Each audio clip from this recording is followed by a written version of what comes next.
them because there are some real strong experience and a long time work with governance issues in some of the hot places in the world, but unfortunately, I hope we are not running too late, but we are already 15 minutes back on our schedule, so now we're going to have the presentation between now and 12:15, and then the group work.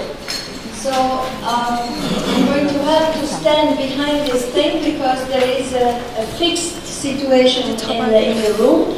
I actually hate it because I need to move around and be with you, but that's the only situation I can do. The title of this, which I hope is going to be a very interactive presentation, so please interrupt anytime you think that you have something of substance and importance for everybody else to come up with, is Governance of Protected Areas from Understanding to Action. Understanding, we have heard from all of you, is very important. Understanding of the concept, understanding of the spatial dimensions of what we are dealing with, understanding of who are the involved actors, and as we will see. And then it is not understanding for the sake of itself, it is understanding to act. It is understanding to actually change and improve. So the first presentation of the three presentations we are going to have today and interact with today is about types of governance. Now, this as a root in history, like everything else that we talked about today. In the last couple of decades, there has been a movement through international policy with specific points that you can pick up. I mean, I've taken as the departure point the UNESCO Biosphere Reserve strategy that came out of the 1995 meeting in Seville, Spain, but there are so many others. I mean, fundamental, the World Pass Congress in Durban in 2003, and then followed by the Program of Work on Protected Areas in 2004, and so on, all sorts of COPs up to now. And what I try to do for us today is to distill a few key messages that really fundamentally have to do with governance. The first one is this: conservation cannot be done only by expert professionals in their offices, cannot be done only by government officials. Conservation concerns the capacities, the concerns, and the engagement of the whole of society. Second key message, the ties between biological and cultural diversities are profound and they need to be paid attention to. And those ties are the most concrete at the local level, and indigenous peoples and local communities have to be empowered for conservation. This is not something that was so clear before the last couple of decades. Third key message, equity is not in the other room.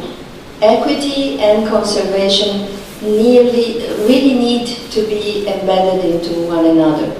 The costs and benefits of conservation are best dealt with in an equitable way, so shared equitably. And then a revolutionary message that actually came out of Durban and was consolidated in international legal frameworks in COP7, CBD COP7, is that human rights are also related to conservation. They are not to be in the other room.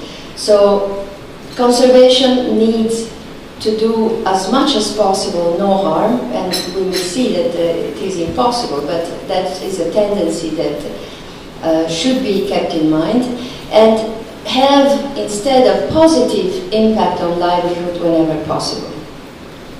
So all these messages have to do with what we have learned to refer to as governance. And governance of what? Governance of biodiversity, of natural resources, of protected areas.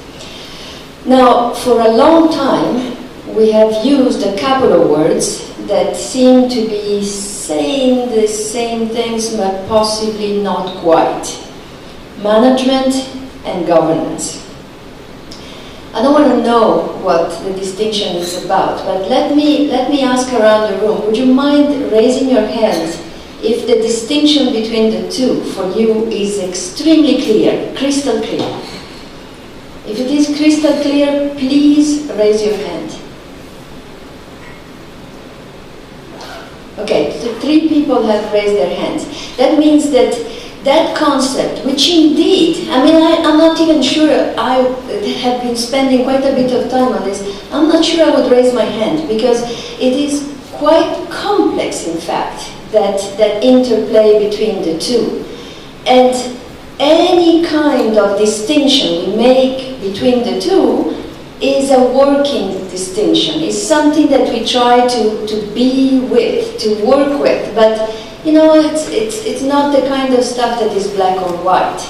But a first rough distinction that we can make is the following. That when we talk about management, we talk about what we do with natural resources.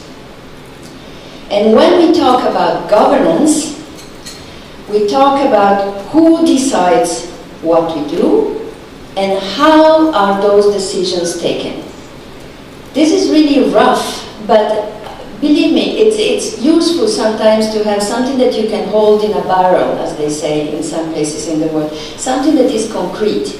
So if you think about management and say, okay, yeah, that's what I do with that protected area. And if I think about governance, is that who is deciding? Who is actually, yes, please.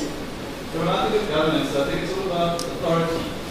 The form of authority, where that authority comes from and how that authority is exercised. Yeah. And then when I think of governance from that perspective, then management becomes a component of governance. Yes, as you said, but management is more down the ground.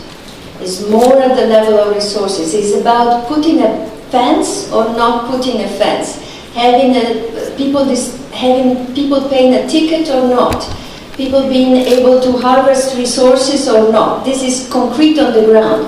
Who takes the decisions about those management issues is more in the realm of governance. This is a way of distinguishing to make sense and to be able to have the dialogue that we talked about that is so fundamental. So it's the what and the who. They are embedded. Let's work on this, okay? More in detail on that side. Let's see if this works and I can check it out. Management has to do with the basic understanding of the phenomena. So let's say there are very many types of understanding, but let's see, I would like to put on the same level of importance the traditional customary understanding and the so-called scientific understanding, because both have a role to play. The aims we want to reach with that particular protected area or conserved areas, the actions we want to carry out, and the means we are having, and the results we want to obtain. If everything here goes well, at the end we talk in terms of management effectiveness. If we reach the aims we want to reach with the actions we have identified and the means we have, if we reach the desired results, we talk in terms of management effectiveness. In terms of governance, on the other hand, exactly as Sandy has said, we are talking about authority, power, responsibilities, accountabilities, the relationship among the actors that actually make this possible or impossible. The conflicts. Sometimes the conflicts are very open, sometimes they are under the table. And the way in which we take all these decisions. Our citizens are the ones who are going to be feeling the weight of those decisions involved. Is there a vision? Is there a direction where we are going? Is there transparency and accountability about those decisions? And are the costs and benefits of conservation equitably shared? if we go through all this and things go wonderfully well, we talk in terms of good governance. We are going to go in much more detail. I just want to, at the beginning, start sketching the landscape together, okay? Now, the fact that the two are very much entangled and embedded into one another doesn't take away from another fact, that for quite some time you could find even plenty of PhDs and universities that would give you courses on management and management of protected areas in particular. So you have lots of resources going into it, you have studies, analysis, areas of inquiry, full disciplines coming about. But governance has not received at all the same level of attention. If you would go to the literature on protected areas 20 years ago, I would challenge you to find once the word governance, or even 15 years ago. It's just been around for very little time. And my let's say, guess as to the why is because governance has to do with something much more complex than management. It depends on really the place. It depends on history and culture, on the capacities and traditions of people, and most importantly, it really relates intimately with the politics and policies of governments. So it is something that depends on a place by place, and having, let's say, a discipline about it is not immediately apparent. So let me argue that to understand and approach governance, we must be aware of the history of the place, understand the political ecology that has developed in the place and shaped what we are talking about, in the particular case the protected areas or the conserved areas. And then we have to really look broadly. Management, we can take a protected area and the first approximation truly deal with what is happening there. You know, are there invasive species? Do we need to make sure that the water keeps running here and there? Some very concrete space-based phenomena. But when we talk about governance, automatically we have to expand to the whole landscape, seascapes, because the relationship with history and culture and societies are so profound that this is the only way to go about. So that's why it's so much more complex and we need a different viewpoint. Since Durban, with the explosion of interest on governance, we have tried, however, to take this phenomenon, which is quite difficult to hold in a bag, and unpack it in some ways. And so we tried to figure out whether there were components and elements of the phenomenon that could be dealt with. So we started with an analysis of actors. Who are the actors that actually do play a role and take decisions about protected areas? Instruments and powers that play a role in that decision-making, authority, responsibility, accountability process. And levels of decisions. You see, these are already 3 dimensions of analysis that can help us make sense of a phenomenon that is complex. Actors, one possible distinction, which I found very useful in situations such as this one of today in many different places, is the distinction between right holders and stakeholders. Now, many of you are lawyers and understand rights under modern legal perspectives. There are also customary rights that we have heard about, and there is the interface between the two. So if we take as a first approximation the idea of right holders as the ones who hold legitimate rights, meaning rights recognized by society, either under legal or customary law. We have a sort of open understanding of what a right holder may be. Stakeholders, on the other hand, may have very legitimate as well concerns, interests, a variety of possible relationships that go towards the natural resources at stake. There is another element, however, that often doesn't come through in terms of the analysis of actors, which is what I call capacity holders. Sometimes there are people with unique capacities that need to play a role in the governance and management of a particular protected areas that are not neither right holder nor stakeholder. Sometimes are very far away experts who may be brought in with amazing capacities. So we need to be aware of those as well. Another distinction that is quite important is the one between state actors, and they have their own rules and priorities, and non-state actors. And in the document that Barbara talked about, we try to offer first analysis and distinction of these actors. Instruments, many of you can teach me about this because I'm really not very versatile with this real complex set of instruments that you can have to take decisions and enforce them, starting from national legislations, policies, and general regulation to local regulations. And then moving into something more subtle, such as advice. We all know that key advisors everywhere in the world play a fantastic role. We kid ourselves with the democracy and being,